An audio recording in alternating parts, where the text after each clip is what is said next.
Alright, I'm doing this video on my 2006 Dodge Caravan minivan. Had the heater just went out on it.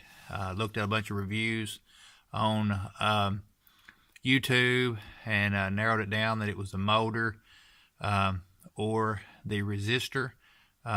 Just let you know, in this video I have checked my fuse.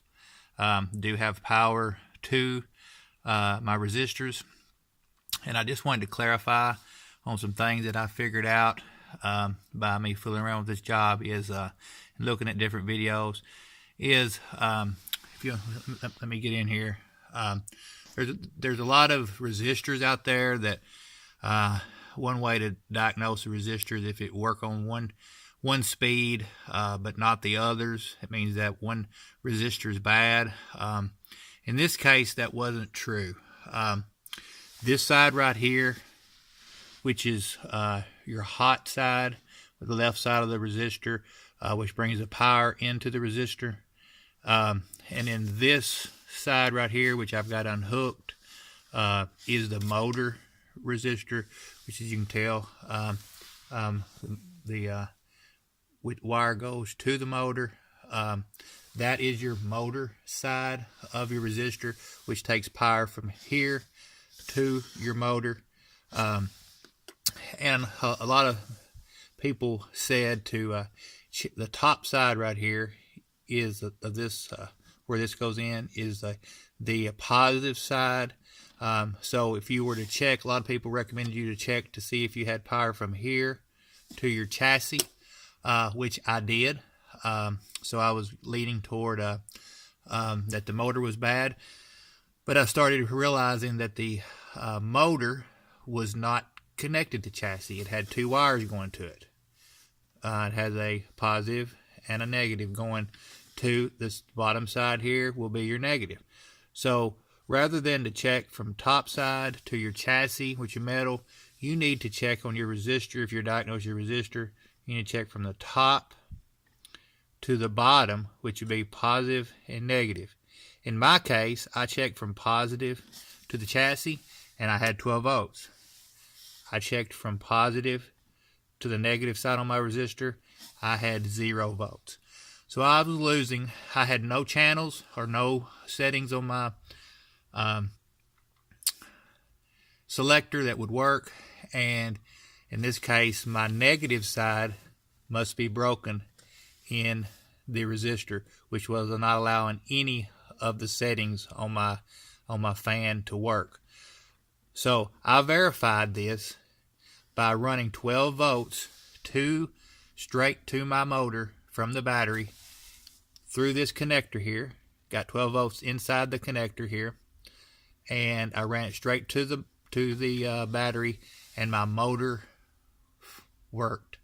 So I just want to clarify that whenever you're down here troubleshooting and you're to this point, you know where I'm at. You know, just make sure you troubleshoot from here, from the positive side, which is the top, to the negative side, which is the bottom, to make sure you have 12 volts. I'm going to go ahead. This is an old one still in. I got a new one.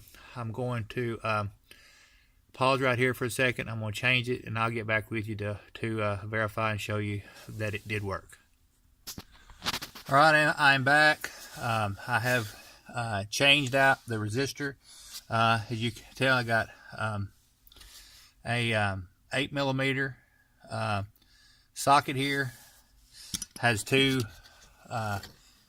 bolts here, one in here that you remove out.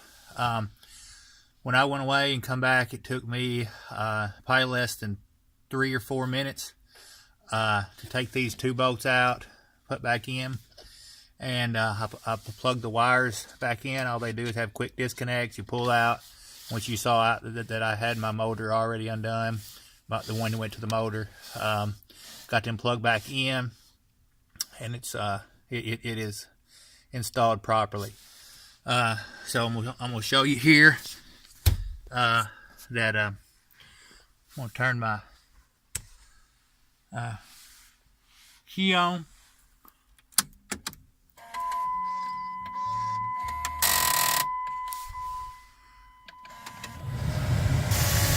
and you can hear the fan is blowing.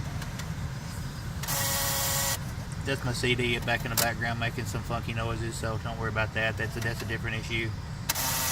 But this blower motor is working. And just to let you know, you need to do the proper troubleshooting in order for you to save you some work. I've seen some videos of this motor that is just not too friendly to pull out. So if I can help you get by without having to change that motor out, that's why I put this video out, because I wanted to make sure that you just would do a 3-minute job, a 4-minute job versus getting into a half-a-day job. So I hope this helps you out. After this, I will just put the glove compartment back in. As you know, if you're at this point, you know what to do. You have 2 little tabs here on each side here. You just punch in. One on the other side here. That you pop in.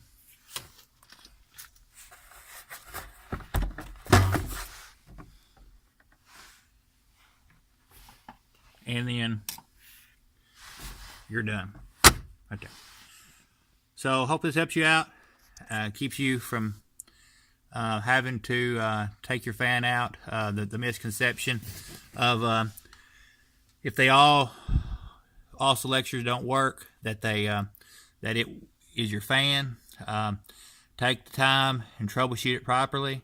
And if you will, it'll be easy, and you can have the means. Just take 12 volts off of your battery, run it straight to your motor there on them small wires going to the motor, and verify that it is your motor before you have to tackle that job.